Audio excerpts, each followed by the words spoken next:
Los primeros niños que vieron el promontorio oscuro y sigiloso que se acercaba por el mar se hicieron la ilusión que era un barco enemigo. Después vieron que no llevaba banderas ni arboladura y pensaron que fuera una ballena.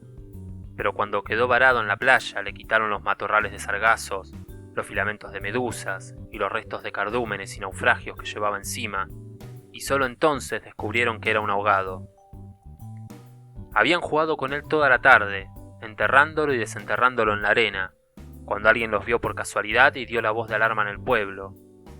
Los hombres que lo cargaron hasta la casa más próxima notaron que pesaba más que todos los muertos conocidos, casi tanto como un caballo, y se dijeron que tal vez había estado demasiado tiempo a la deriva y el agua se le había metido dentro de los huesos. Cuando lo tendieron en el suelo, vieron que había sido mucho más grande que todos los hombres, pues apenas si cabía en la casa, pero pensaron que tal vez la facultad de seguir creciendo después de la muerte estaba en la naturaleza de ciertos ahogados. Tenía el olor del mar, y solo la forma permitía suponer que era el cadáver de un ser humano, porque su piel estaba revestida de una coraza de rémora y de lodo. No tuvieron que limpiarle la cara para saber que era un muerto ajeno.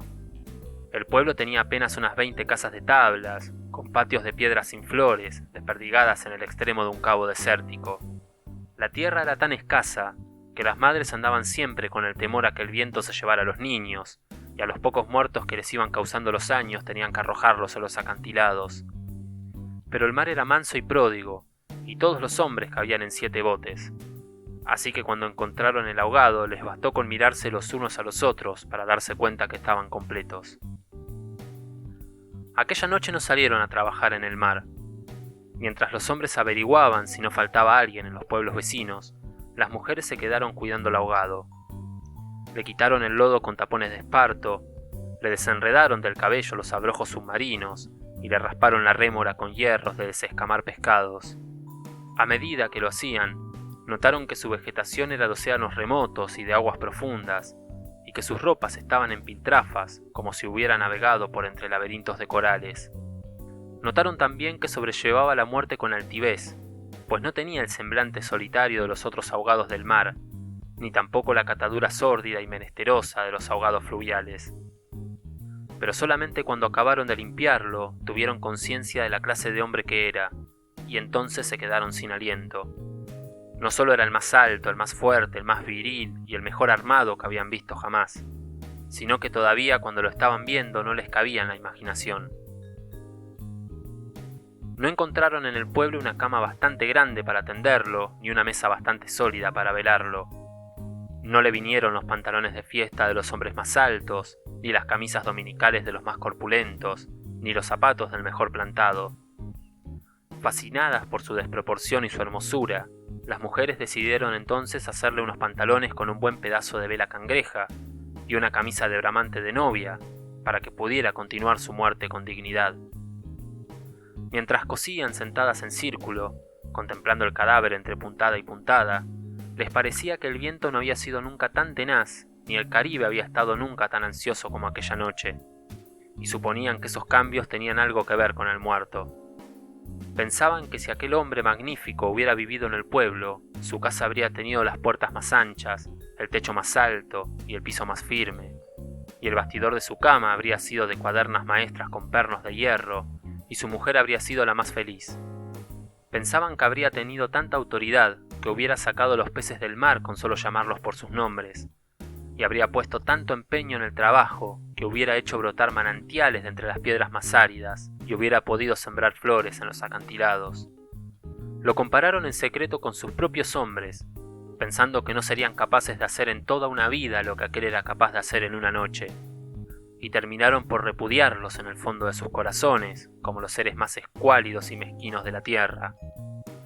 Andaban extraviadas por esos dédalos de fantasía, cuando la más vieja de las mujeres, que por ser la más vieja había contemplado al ahogado con menos pasión que compasión, suspiró: «Tiene cara de llamarse Esteban». Era verdad. A la mayoría le bastó con mirarlo otra vez para comprender que no podía tener otro nombre. Las más porfiadas, que eran las más jóvenes, se mantuvieron con la ilusión de que al ponerle la ropa, tendido entre flores y con unos zapatos de charol, pudiera llamarse Lautaro. Pero fue una ilusión vana. El lienzo resultó escaso, los pantalones mal cortados y peor cosidos le quedaron estrechos, y las fuerzas ocultas de su corazón hacían saltar los botones de la camisa. Después de la medianoche se adelgazaron los silbidos del viento y el mar cayó en el sopor del miércoles. El silencio acabó con las últimas dudas. Era Esteban. Las mujeres que lo habían vestido, las que lo habían peinado, las que le habían cortado las uñas y raspado la barba, no pudieron reprimir un estremecimiento de compasión cuando tuvieron que resignarse a dejarlo tirado por los suelos. Fue entonces cuando comprendieron cuánto debió haber sido de infeliz con aquel cuerpo descomunal si hasta después de muerto le estorbaba.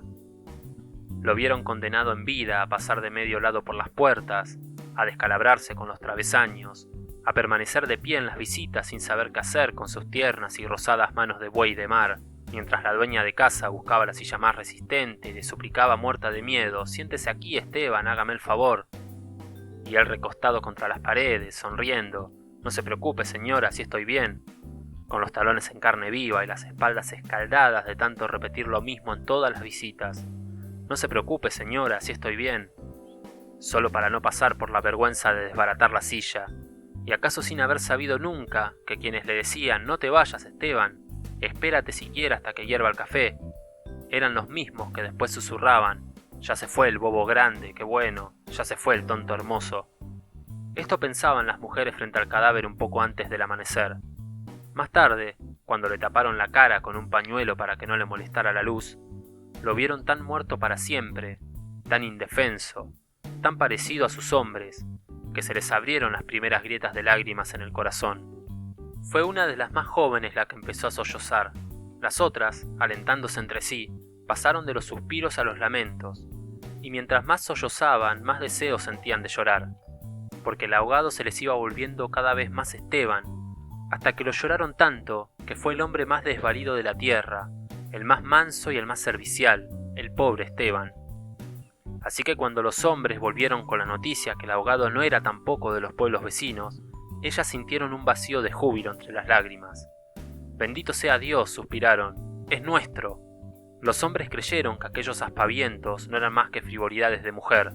Cansados de las tortuosas averiguaciones de la noche, lo único que querían era quitarse de una vez el estorbo del intruso, antes que prendiera el sol bravo de aquel día árido y sin viento. Improvisaron unas angarillas con restos de trinquetes y botavaras, y las amarraron con carlingas de altura, para que resistieran el peso del cuerpo hasta los acantilados. Quisieron encadenarle a los tobillos un ancla de buque mercante para que fondeara sin tropiezos en los mares más profundos, donde los peces son ciegos y los buzos se mueren de nostalgia, de manera que las malas corrientes no fueran a devolverlo a la orilla, como había sucedido con otros cuerpos. Pero mientras más se apresuraban, más cosas se les ocurrían a las mujeres para perder el tiempo. Andaban como gallinas asustadas, picoteando amuletos de mar en los arcones, unas estorbando aquí porque querían ponerle al ahogado los escapularios del buen viento, otras estorbando allá para abrocharle una pulsera de orientación. Y al cabo de tanto «quítate de ahí, mujer, ponte donde no estorbes, mira que casi me haces caer sobre el difunto», a los hombres se les subieron al hígado las suspicacias y empezaron a rezongar que con qué objeto tanta ferretería de altar mayor para un forastero, si por muchos estroperoles y calderetas que llevaba encima se lo iban a masticar los tiburones. Pero ellas seguían tripotando sus reliquias de pacotilla, llevando y trayendo, tropezando, mientras se les iban suspiros lo que no se les iban lágrimas. Así que los hombres terminaron por despotricar que de cuándo acá semejante alboroto por un muerto al garete, un ahogado de nadie, un fiambre de mierda. Una de las mujeres, mortificada por tanta indolencia, le quitó entonces al cadáver el pañuelo de la cara, y también los hombres se quedaron sin aliento. Era Esteban. No hubo que repetirlo para que lo reconocieran.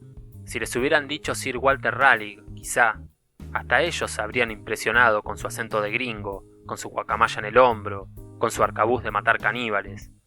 Pero Esteban solamente podía ser uno en el mundo, y allí estaba tirado como un sábalo, sin botines, con unos pantalones de sietemesino y esas uñas rocallosas que solo podían cortarse a cuchillo.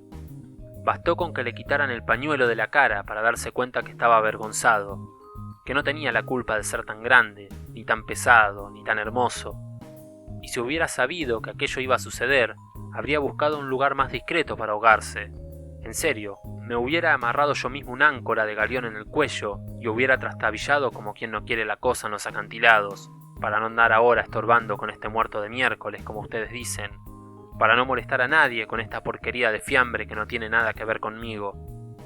Había tanta verdad en su modo de estar, que hasta los hombres más suspicaces, los que sentían amargas las minuciosas noches del mar, temiendo que sus mujeres se cansaran de soñar con ellos para soñar con los ahogados, hasta esos, y otros más duros, se estremecieron en los tuétanos con la sinceridad de Esteban. Fue así como le hicieron los funerales más espléndidos que podían concebirse para un ahogado expósito.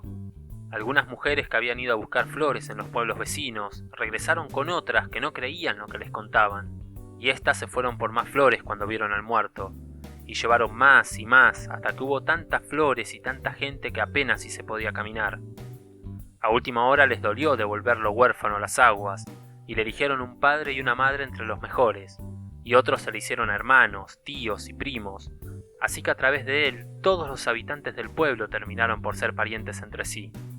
Algunos marineros que oyeron el llanto a la distancia perdieron la certeza del rumbo, y se supo de uno que se hizo amarrar al palo mayor, recordando antiguas fábulas de sirenas, mientras se disputaban el privilegio de llevarlo en hombros por la pendiente escarpada de los acantilados. Hombres y mujeres tuvieron conciencia por primera vez de la desolación de sus calles, la aridez de sus patios, la estrechez de sus sueños, frente al esplendor y la hermosura de su ahogado. Lo soltaron sin ancla, para que volviera si quería y cuando lo quisiera, y todos retuvieron el aliento durante la fracción de siglos que demoró la caída del cuerpo hasta el abismo.